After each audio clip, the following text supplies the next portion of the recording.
Today at the National Press Club, the Shadow Minister for Innovation, Technology and the Future of Work, Clare O'Neil. As 2020 draws to a close, she's looking ahead to what COVID-19 will mean for Australia in the decades to come. Clare O'Neil with today's National Press Club address.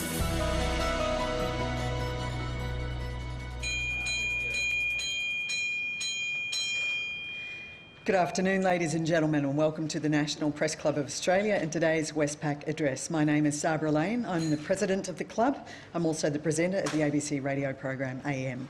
Today's guest is Clare O'Neil, the Shadow Minister for Innovation, Technology and the Future of Work. And the title of her address today is COVID and the Long View. If you're following us online, you'll find us on Twitter. Our user handle is @PressClubAUST. I welcome you for your first appearance here at the National Press Club. Everybody, please join me in welcoming Clare O'Neil.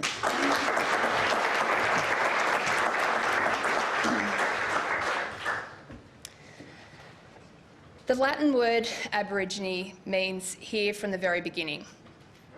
I pay my respects to the Ngunnawal and Ngambri people who have been custodians of the land around Canberra for 50,000 years, and to any Indigenous people who are here with us today. I hope that in the times ahead we are able to show just some of the wisdom and the dignity that Indigenous Australians demonstrate so consistently in our national debates. Sabra, I want to thank you and the Press Club for having me here today, and I really do want to thank all of you for coming and being a part of this conversation. Historic moments don't always feel historic, but this one is pretty hard to miss. 2020 isn't over yet, but it's easily the most tumultuous year that the world has experienced for decades. COVID-19 has now killed 1.3 million people and infected 60 million.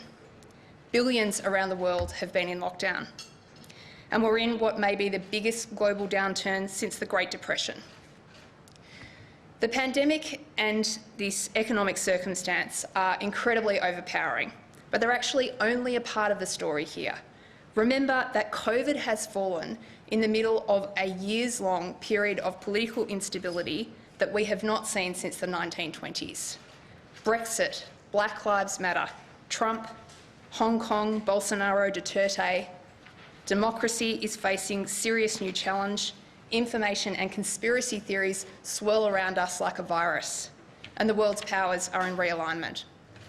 And don't forget that Australia fell into the COVID crisis straight off the back of one of the worst bushfires in our history, where 20% of our bushland was on fire and 3 billion animals died. So whatever discussions we're having about COVID and what may lie beyond, one thing is absolutely clear. The world of the previous decades is not coming back. As policymakers, we have an obligation to have a conversation about the future which is about transformation, not restoration, and driven by optimism, not nostalgia. Australia faces challenges for sure, but we've also got choices here and opportunities. In March this year, I was stuck at home in lockdown, and I wanted to do something constructive. All around me, people were talking about how COVID-19 was affecting their life and thinking about what the long-term implications might be. And I thought, let's bring that conversation into the light and capture it. I started a podcast called The Long View. And the idea was to have the kind of conversation that's become really, really difficult in politics today, where people really leave their corners and genuinely try to understand one another's point of view. I spent more than 60 hours talking to 34 incredibly smart, thoughtful, committed Australians who care passionately about the future of their country. And I have this really special opportunity on a national stage to say my thanks to those who participated. Those conversations got me started on an idea that the set of beliefs that underpin public policy in Australia is undergoing a revolution. So today, I'm not focused on the politics of the day, and I'm not talking about what's going to happen up until the next election. I'm really thinking about the long view, what Australia might look like in the decades ahead. And I'm going to do that in two ways. First, I'm going to look back at our history and ask what Australian public policy looks like at its best. And then I'm going to look ahead and ask what a path forward might look like for Australia. The challenges we face today may feel insurmountable, but remember, we have seen this all before. Upheaval, pandemics, populism, recessions. Think of the gold rush in the 1850s in Victoria. This was nothing short of a cultural, social and political revolution in my home state, and it required the governments at the time to do things completely new to them. The gold rush brought staggering wealth to Victoria. Immigration exploded and Victoria's population doubled, then tripled, then quadrupled in just a handful of years. The gold rush saw Australia establish a kind of unique egalitarian multiculturalism that was really unheard of at the time, partly because of the way in which the government distributed gold lots in small parcels so that lots of people got an opportunity to participate. And of course we know the gold rush triggered the birth of Australian democracy at Eureka. Not everything that happened in this period of time was good. Indigenous Australians were targets for systemic violence and Chinese gold miners were targets of systemic racism. But on the back of the gold rush, Australia briefly became both the richest country in the world and the working man's paradise. And we were proud of ourselves because we'd created these uniquely Australian solutions to the problems that we faced, and they worked. By the 1890s, that pride and progress was on the wane. Australia fell into this incredibly devastating recession. With no welfare state, a very large share of the population lived in a deep and wretched poverty. Politicians had been dithering around and discussing the idea of federation for a number of decades, but it took the 1890s recession and this challenge it presented to how Australia thought about itself that forced their hand. In 1901, the Federation was formed in part as an act of national resolve that that kind of poverty that we'd seen in the recession would never be allowed to happen again in Australia, and it hasn't. Again, Federation wasn't all good. Aboriginal Australians weren't considered citizens of their own country, and the White Australia policy is a national shame. But this period paved the path for the Harvester Judgment, which instituted a living wage for working Australians, the birth of the Labor Party, the union movement and the arbitration system. In the Second World War, Australia faced existential shock again. Darwin was bombed, submarines attacked Sydney Harbour and the global order realigned. And we responded with bravery and ambition and resolve. During the war, Curtin and Chifley drew up plans for a 20th century Australia: huge migration, full employment, a welfare state and a strong industrial base. And they used the war to create it. In 1939, Australia couldn't build a car, and by 1944 we were making the most advanced industrial aircraft in the world. We engaged forcefully in the creation of global institutions like the United Nations and the World Health Organization because we could see that a peaceful and prosperous world meant a peaceful and prosperous Australia. This expansion of the idea of what Australia was capable of set us off for the long boom that continued right up until the 1970s. And by that time, new challenges emerged again that our institutions couldn't manage. Unemployment and inflation were rising at the same time. There was a major global oil crisis. We'd become uncompetitive and Australians were suffering. In 1983, when Hawke and Keating were elected, they expanded the bounds of possibility for Australia once again. The dollar was floated, trade barriers reduced, educational standards across the population lifted, and keeping faith with that democratic, egalitarian ethos of the gold rush, the Federation and the post-war boom, a new social contract was drawn up with Australians to include things like superannuation and Medicare. That transformation set us up for the longest running continuous period of economic growth of any country anywhere in the world. And that period finished in June this year. So 4 periods: the gold rush, the Federation, the post-war transformation and the 1980s revolution. 4 periods where our economic approach in Australia had run out of puff. 4 periods where our country clearly needed to change, to evolve. 4 periods preceded by a period of political malaise and then a crisis. 4 periods in which policymakers stepped up, leading to the most innovative periods in our history. 4 periods that laid down the foundation of what is today modern Australia. So today, I want to lay down the challenge for today's policymakers.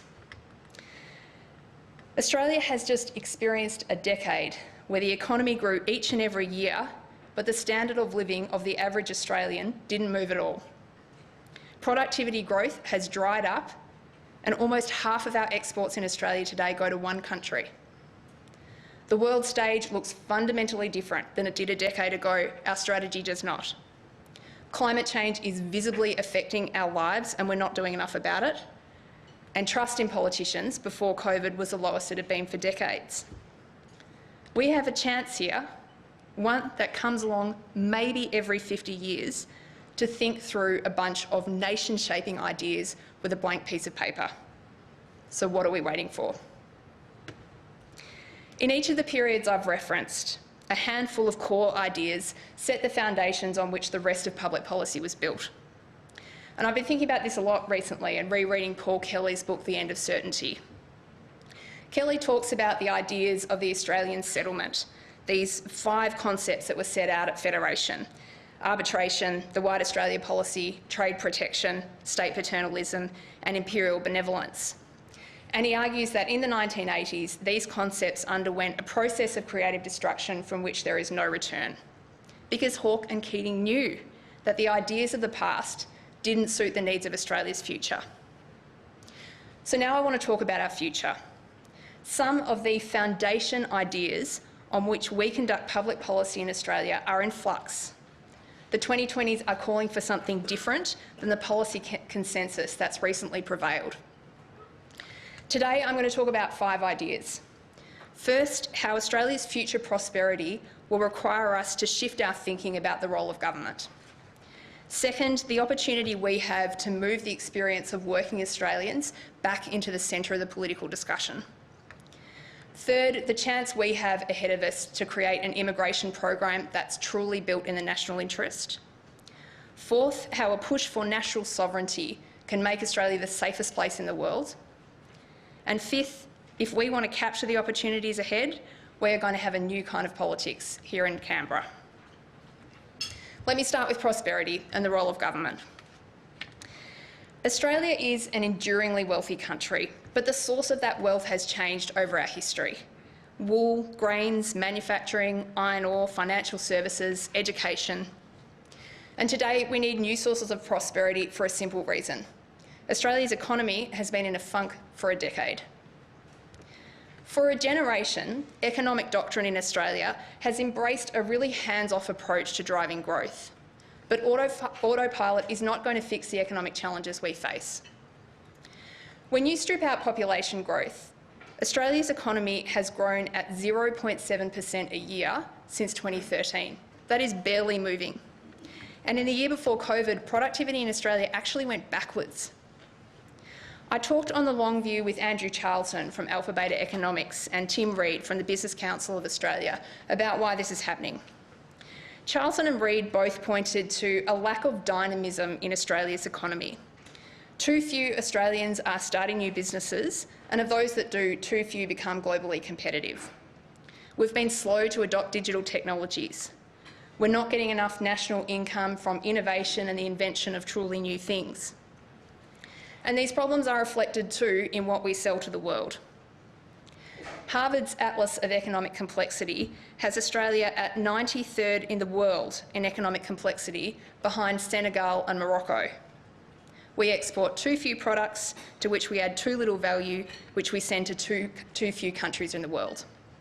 So, slow domestic growth, insufficient new entries, a narrow range of exports, it's just not a recipe for economic strength and resilience that we're going to need in a post-COVID world. And it's not an economy that John Curtin or Bob Hawke would have stood for. We're actually not short on answers as to how we push improvements in existing industries. We desperately need energy policies which are certain and consistent with Australia's climate future.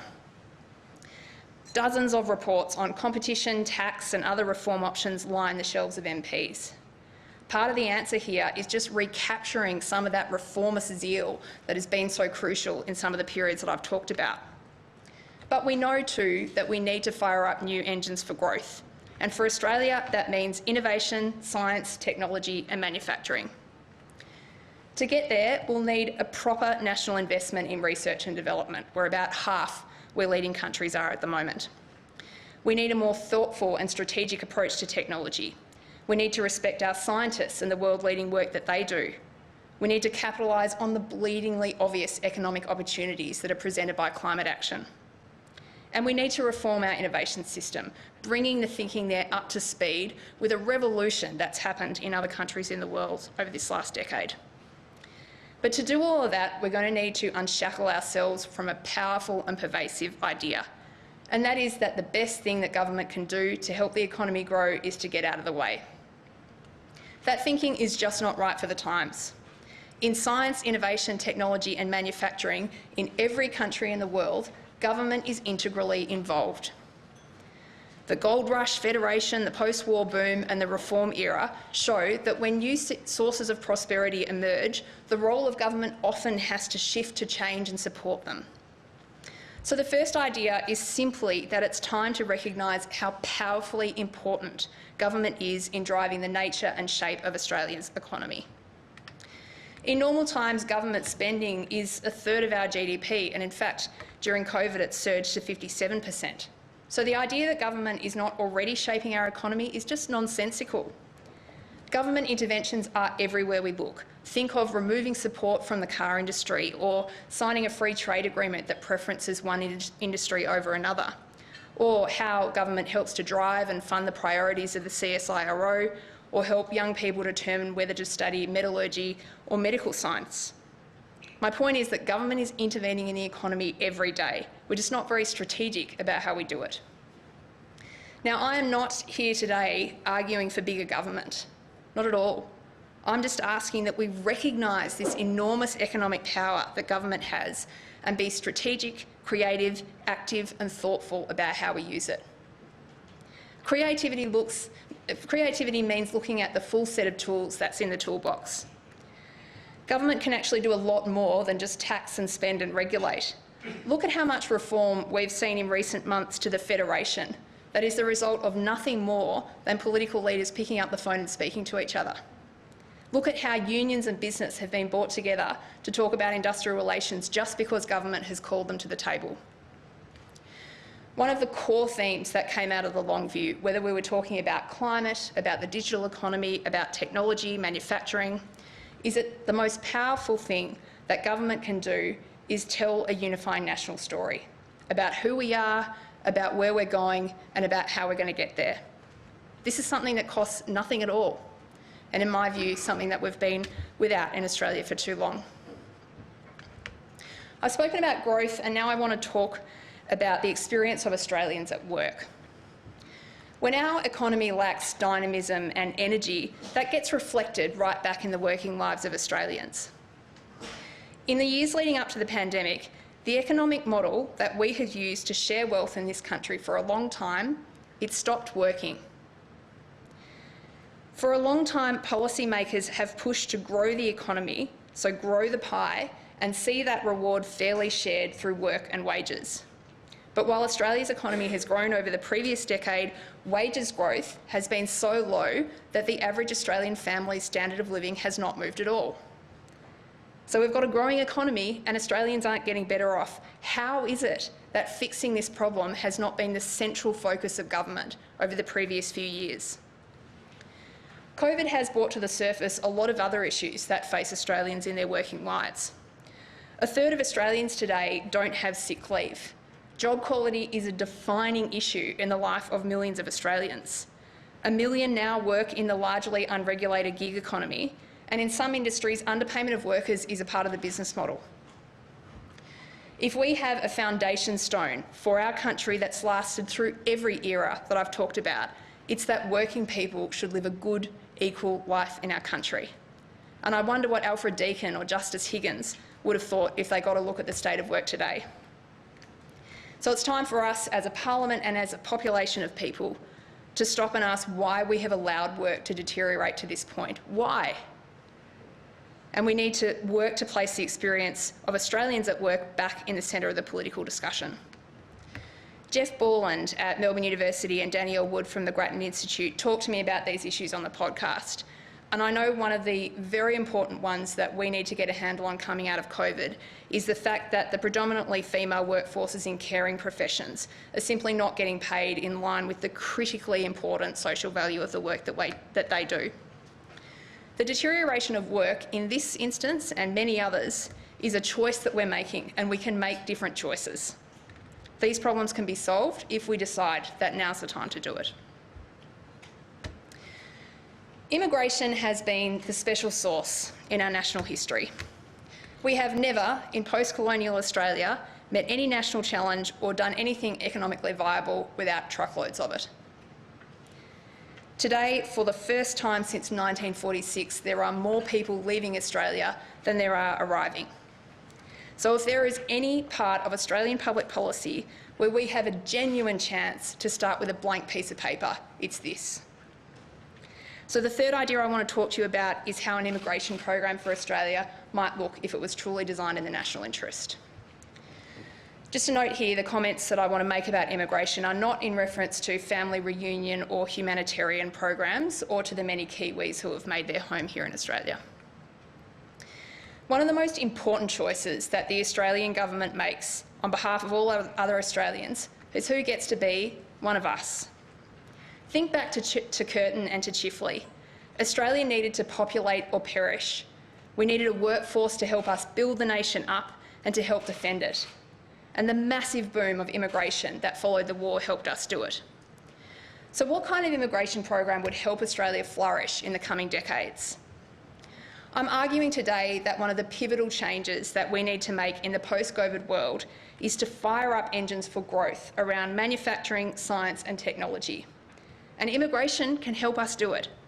We want the best engineers from around the world to come and make a home in Australia. We want the best IT experts, the smartest data scientists.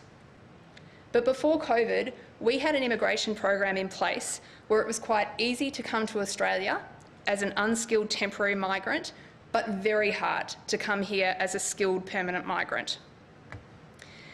The Grattan Institute has reported that since 2005, the number of net skilled permanent migrants coming to Australia each year stayed roughly the same, somewhere around 30,000 people a year. But in that time, the number of temporary unskilled migrants has grown by roughly 2.5 times. So in 2005, we had about 400 unskilled temporary migrants in Australia. Just before COVID, that number was 800,000. And when we add skilled temporary migrants, that number adds up to 1 million. This is a radical transformation to our immigration program, and it happened without a white paper, without a policy process, and without a national discussion. It's a profound change not just because of these large numbers, but because our approach to immigration has historically and deliberately been about permanency and citizenship, not temporariness and conditionality. Now, this is not a dog whistle. I'm actually standing in front of you arguing strongly in favour of migration, of our immigration program. And it's not about race. I'm not making any comment about where immigrants from Australia come from. I'm saying that Australia needs to make an economic transformation and that immigration can help us do it, but not if we go back to the way the program looked before. Did you know that of the most successful technology companies in the US, half were started by immigrants? Highly skilled people can lift up the performance of everyone around them. They could help companies headquartered in Australia become world class and start their own innovative firms that employ hundreds of Australians. Yet people with these unique skills, if they could ever make it to Australia, would have almost no opportunity to stay. How is that in our national interest? We have a genuine one-off chance here to rebuild this program to attract the best and the brightest minds from around the world and invite them to become Australian. After all, who would not want to be living in Australia right now? There is division and disease in almost every other country in the world. I spoke with Nidal Nguyen and George Meglogenis on the pod about the other big opportunity that exists here around immigration. Immigration is absolutely critical for Australia, but the public discussion I see doesn't always reflect that. Immigration will be integral to our recovery if we can get it right, And it will provide, too, a chance for us to demonstrate beyond doubt to Australians how important this is for our country and to show the unique and huge contribution that migrants make to Australia. Probably the most remarkable byproduct of COVID so far is that it has stopped in its tracks one of the most inexorable forces in the post-war period: globalisation. The fourth idea I want to talk to you about is what this might mean for Australia.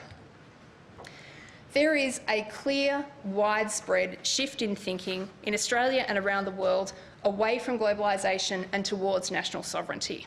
And it was there well before COVID. Policymakers need to come to terms very carefully with that change. The reason that Doc Evatt engaged so forcefully in the establishment of international institutions was because we're a small trading nation.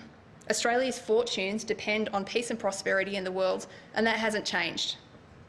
So whatever politicians may argue over the coming years, we need to remember this. If we aren't shaping global institutions, and that means investing in them, engaging in them, then we're facilitating a world order which will be less beneficial to Australians. But there is a clear evaluation that needs to be made about the costs and benefits of globalisation and whether we've let Australia become too dependent and less resilient in the face of global turmoil. This is a really important question for us to address at this point, because even when COVID is over, the world will be less stable in the coming decades than it has been in the past. So while an interconnected world is in Australia's interest, we need to be smart about this. It means taking a sober look at our capabilities and asking what we might need to be able to do for ourselves if another crisis should hit. As Greg Sheridan said to me on the pod, just-in-time global supply chains work perfectly when they're working perfectly. And as we've seen, sometimes that's not the case. So could we make the medical equipment if we needed to? Do we have enough fuel reserves? Can we stand on our own? A few years ago, these questions were the domain of preppers and tinfoil hat wearers. Now, they're vitally important for all Australians. Our goal should be to set ourselves up so that we can engage in a more volatile world, confident that we don't need to fear in the next crisis. This great distance between Australia and the rest of the world has been called a tyranny, but it may just be a great advantage in the decades to come. What if we, in the 2020s, set out to make Australia the safest place in the world? What a gift that would be for the next generation. If there was a single golden thread running through every conversation I had on the long view, it was this: we will never capture the opportunity in front of us unless we see a new kind of politics here in Canberra. Barry Cassidy has been reporting on federal politics for 50 years. When I spoke to him on the long view, he said without hesitation that he has never seen the culture up on the hill so bad. Having 6 prime ministers in a decade did enormous damage to the direction of our country. But even worse, I think it created a spectacle that allowed voters to feel that there's some kind of afterthought in the democratic process. They're all in it for themselves. That's what gets repeated to me with varying levels of hostility on street corners and in coffee shops around my electorate. With that level of trust, I just am not sure that Australians will come on the journey that I'm arguing we need to go on. Part of the problem is our political culture in Australia is addicted to conflict, and you see that when you watch Question Time every single day. Now, I've been in Parliament for 7 years. I'm part of this system, and I'm certainly not here today presenting myself as some kind of innocent. But some of us surely have to say enough, enough. Enough with the vitriol and the haughty exchanges, enough with the mock disbelief and the fake anger, enough with this macho-ness of the culture, which confuses going hard and refusing to listen and change with strength. Strength is not about resisting change. Strength is about being resilient and flexible enough to do it. Part of the problem I see is that people in politics have stopped listening to each other. And if I learned anything from the long view, it's that there is just inherent value in sitting down with people from a different point of view and genuinely trying to understand where the other person's coming from. And that conversation requires a real balance between conviction and curiosity.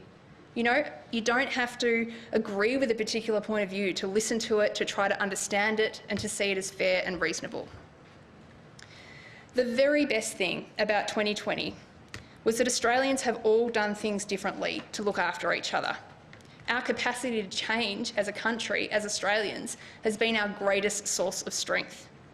And as we forge into this next decade, I think we as policymakers need to draw inspiration from that, because that's Australians at our very, very best. I think we've seen some really good leadership at a state level around the country.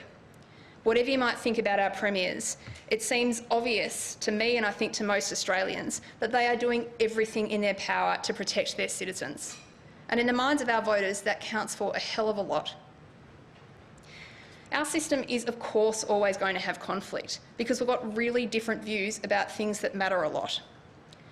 But we should strive to have a kind of politics where the people looking on could only conclude that we are working in their best interests, that our fight is for them and not with each other. I don't want to be partisan today, and I've really tried hard not to be, but I do want to just make one point about the current government.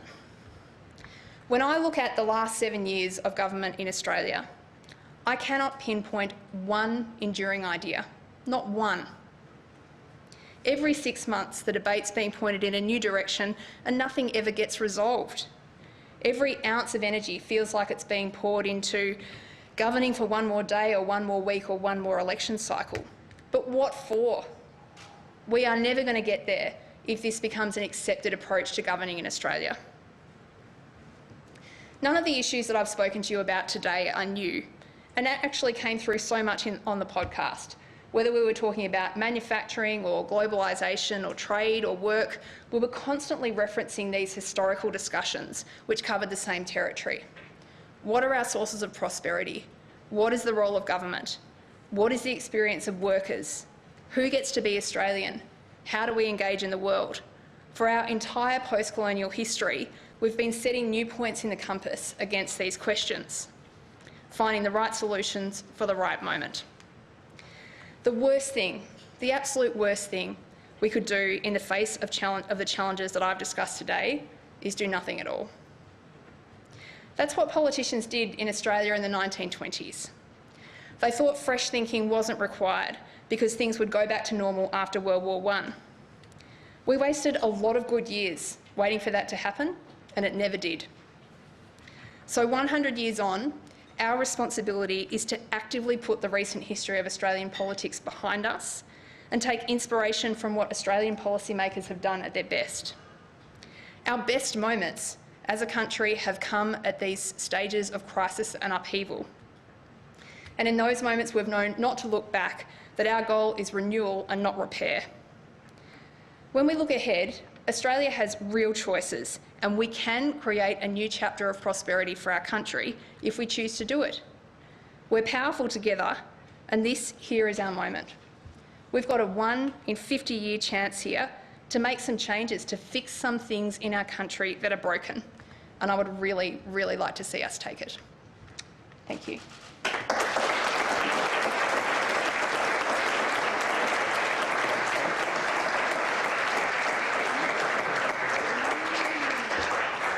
Thank you very much for that speech, Clare.